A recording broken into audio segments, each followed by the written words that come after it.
Husayn ibn Ali ibn Abi Talib, Arabic calendar 10 Muharram AH 61, also spelled as Hussein, Hussain, was the grandson of the Prophet Muhammad and the son of Ali ibn Abi Talib and Fatimah Zahra. Hussein is an important figure in Islam, as he was a member of the al-Bayt and al-Kisa, as well as being the third Shia Imam. Hussein became the head of Shia Islam and the head of Banu Hashim after the death of his older brother, Hasan ibn Ali, in 670. His father's supporters in Kufa gave their allegiance to him. However, he told them he was still bound to the peace treaty between Hasan and Muawiyah I, and they should wait until Muawiyah was dead. Later, Hussein did not accept the request of Muawiyah for the succession of his son Yazid I, and considered this action a breach of the Hasan-Muawiyah treaty. When Muawiyah I died in 680, Hussein refused to pledge allegiance to Yazid I, who had just been appointed as Umayyad Caliph by Muawiyah, because he considered the Umayyads an oppressive and religiously misguided regime. He insisted on his legitimacy based on his own special position as a direct descendant of Muhammad and his legitimate legatees. As a consequence, he left Medina, his hometown, to take refuge in Mecca in AH 60. There, the people of Kufa sent letters to him, asking his help and pledging their allegiance to him. So he traveled towards Kufa. At a place near Kufa, known as Karbala, his caravan was intercepted by Yazid I's army. He was killed and beheaded in the Battle of Karbala on the 10th of October 680 by Shia Imam.Hussain, along with most of his family and companions. Anger at Hussein's death was turned into a rallying cry that helped undermine the Umayyad Caliphate legitimacy and ultimately overthrow the Umayyad Caliphate by Abbasid revolution. Hussein is highly regarded by Shia Muslims because he refused to pledge allegiance to Yazid I, the Umayyad Caliph, because he considered the rule of the Umayyads unjust. The annual memorial for him, his family, his children and his companions is called Ashura and is a day of mourning for Shia Muslims. His action at Karbala fueled the later Shia movements. Early life. According to most reports, Hussein was born on the 10th of January AD 626. Hussein and his brother Hassan were the last descendants of Muhammad living during his lifetime and remaining after his death. There are many accounts of his love for them which refer to them together. Muhammad is reported to have said that, "He who loves me and loves these two, the father and the mother, will be with me at my place on the day of resurrection," and that Hussein is of me and I am his. Allah loves those who love Hussein. Hussein is a grandson among grandsons. A narration declares them the masters of the youth of paradise. This has been particularly important for the Shia, who have used it in support of the right of Muhammad's descendants to succeed him. The Shia maintain that the infallibility of the Imam is a basic rule in the Imamate. The theologians have defined the Imamate, saying, "Surely the Imamate is a grace from Allah, who grants it to the most perfect and best of his servants to him." Other traditions record Muhammad with his grandsons on his knees, on his shoulders, and even on his back during prayer at the moment of prostrating himself when they were young. According to Wilfred Madelung, Muhammad loved them and declared them as his al-Bayt very frequently. He has also said, "Every mother's children are associated with the father except for the children of Fatimah, for I am the father and lineage." Thus only the descendants of Fatimah are the descendants and progeny of Muhammad and his al-Bayt. Quote, according to popular Sunni belief, it refers to the household of Muhammad. Shia popular view was the members of Muhammad's family that were present at the incident of Mubahala. According to Muhammad Baqir Majlisi, who compiled Bihar al-Anwar, a collection of ahadith, chapter 46 verse 15 and chapter 89 verses 27 to 30 of the Quran are regarding Husayn ibn Ali. The incident of Mubahala in the year R10, a Christian envoy from Najran came to Muhammad to argue which of the two parties erred in its doctrine concerning Isa, after likening Jesus' miraculous birth to Adam's creation, who was born to neither a mother nor a father, and when the Christians did not accept the Islamic doctrine about Jesus, Muhammad was instructed to call them to Mubahala, where each party should ask God to destroy the false party and the familyless. If anyone dispute with you in this matter after the knowledge which has come to you, say, come, let us call our sons and your sons, our women and your women, ourselves and yourselves. Then let us swear an oath and place the curse of God on those who lie. Sunni historians, except Tabari, who do not name the participants, mention Muhammad, Fatimah, Hasan and Hussein, and some agree with the Shia tradition that Ali was also among the participants in this event on the side of Muhammad. Accordingly, in the verse of Mubahala, the words "our sons" is representative of Hasan and Hussein, "our women" would refer to Fatima, and "ourselves" would be Ali, Hussein and Caliphate.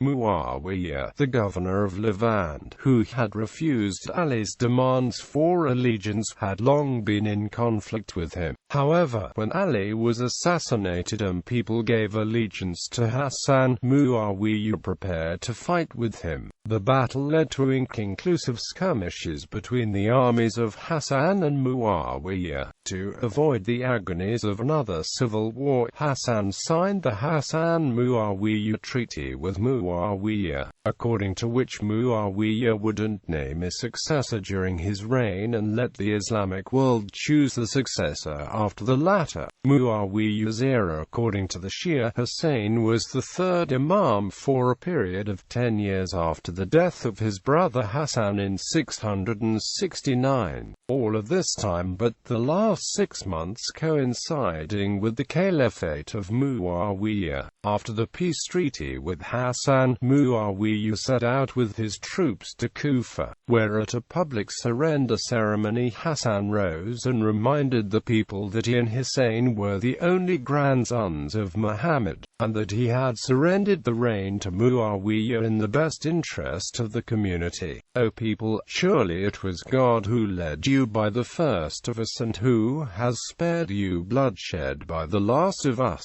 I have made peace with Muawiyah, and I know not whether haply this be not for your trial, and that ye may enjoy yourselves for a time, declared Hasan. In the 9-year period between Hasan's abdication in 41 660 and his death in 49 669, Hasan and Husayn retired in Medina, trying to keep aloof from political involvement for or against Muawiyah. Shiite feelings, however, though not visible above the surface, occasionally emerged in the form of small groups, mostly from Kufa, visiting Hasan and Husayn asking them to be the leaders, a request to which they declined to respond. Even 10 years later, after the death of Hasan, when Iraqis turned to his younger brother, Husayn, concerning an uprising, Husayn instructed them to wait as long as Muawiyah was alive due to Hasan's peace treaty with him. Later on, however, and before his death, Muawiyah named his son Yazid as his successor. Yazid's rule. One of the important points of the treaty made between Hasan and Muawiyah was that Muawiyah not designate anyone as his successor after his death. But after the death of Hasan, Muawiyah, thinking that no one would be courageous enough to object to his decision as the caliph, designated his son, Yazid I, as his successor in AD 680, breaking the treaty. Robert Payne quotes Muawiyah in History of Islam as telling his son Yazid to defeat Hussein because Muawiyah thought he was surely preparing an army against him, but to deal with him gently thereafter, as Hussein was a descendant of Muhammad, but to deal with Abdullah al-Zubayr swiftly, as Muawiyah feared him the most. Uprising in April 680, Yazid I succeeded his father Muawiyah as the new caliph. Yazid immediately instructed the governor of Medina to compel Husayn and few other prominent figures to pledge their allegiance. Husayn, however, refrained from it, believing that Yazid was openly going against the teachings of Islam in public and changing the Sunnah of Muhammad. In his view, the integrity and survival of the Islamic community depended on the re-establishment of the correct guidance. He, therefore, accompanied by his household, his sons, brothers, and the sons of Hasan, left Medina to seek asylum in Mecca. While in Mecca, Abdullah ibn al-Zubayr, Abdullah ibn Umar and Abdullah ibn Abbas advised Husayn ibn Ali to make Mecca his base and fight against Yazid from Mecca. On the other hand, the people in Kufa who were informed about Muawiyah's death sent letters urging Husayn to join them and pledged to support him against Umayyads. Husayn wrote back to them saying that he would send his cousin Muslim ibn Aqil to report to him on the situation. If he found them united as the letters indicated, he would speedily join them, because Imam should act in accordance with the Quran, uphold justice, proclaim the truth, and dedicate himself to the cause of God. The mission of Muslim was initially successful, and according to reports 18,000 men pledged their allegiance. But situation changed radically when Yazid appointed Ubaydullah ibn Ziyad as the new governor of Kufa, ordering him to deal severely with Ibn Aqil. Before news of the adverse turn of events arrived in Mecca, Husayn set out for Kufa. On the way, Husayn found that his messenger, Muslim ibn Aqil, was killed in Kufa. He broke the news to his supporters and informed them that people had deserted him. Then, he encouraged anyone who so wished to leave freely without guilt. Most of those who had joined him at various stages on the way from Mecca now left him. Battle of Karbala. On his path towards Kufa, Husayn encountered with the army of Ubaydullah ibn Ziyad in his path towards Kufa. Husayn addressed the Kufan's army, reminding them that they had invited him to come because they were without an imam. He told them that he intended to proceed to Kufa with the support, but if they were now opposed to his coming, he would return to where he had come from. However, the army urged him to choose another way. Thus, he turned to left and reached Karbala, where the army forced him not to go further and stop at a location that was without water. Umar ibn Sa'd, the head of Kufan army, sent a messenger to Husayn to inquire about the purpose of his coming to Iraq. Husayn answered again that he had responded to the invitation of the people of Kufa but was ready to leave if they now disliked his presence. When Umar ibn Sa'd, the head of Kufan army, reported it back to Ubaydullah ibn Ziyad, the governor instructed him to offer Husayn and his supporters the opportunity to swear allegiance to Yazid. He also ordered Umar ibn Sa'd to cut off Husayn and his followers from access to the water of the Euphrates. On the next morning, as Omar b. Sa'di arranged the Kufan army in battle order, Al-Har ibn Yazid al-Tamimi challenged him and went over to Husayn. He vainly addressed the Kufans, rebuking them for the treachery to the grandson of Muhammad, and was killed in the battle. The Battle of Karbala lasted from morning till sunset of the 10th of October 680. All Husayn's small group of companions and family members fought with a large army under the command of Umar ibn Sa'd and were killed near the river from which they were not allowed to get any water. The renowned historian Abu Rayhan al-Biruni states, "Then fire was set to the camp and the bodies were trampled by the hoofs of the horses. Nobody in the history of the humankind has seen such atrocities." Once the Umayyad troops had mass murdered Husayn and his male followers. They looted the tents, stripped the women of their jewelry, and took the skin upon which